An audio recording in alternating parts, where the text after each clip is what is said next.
AI avatars can speak for your company, but they shouldn't do so without some ground rules.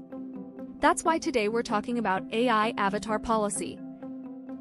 And no, this isn't legal advice. It's more of a jumping-off point to start thinking about what a policy could look like for you and your business.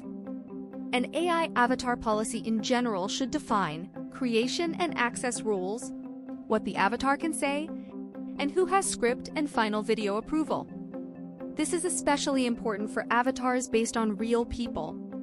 You need documentation about approved audiences, channels, languages, campaigns, and how long that permission lasts.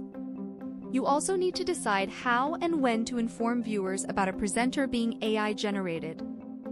Put those checks into your production workflow, so every avatar video gets reviewed before it goes live. To learn more, read the full article in the Visla blog.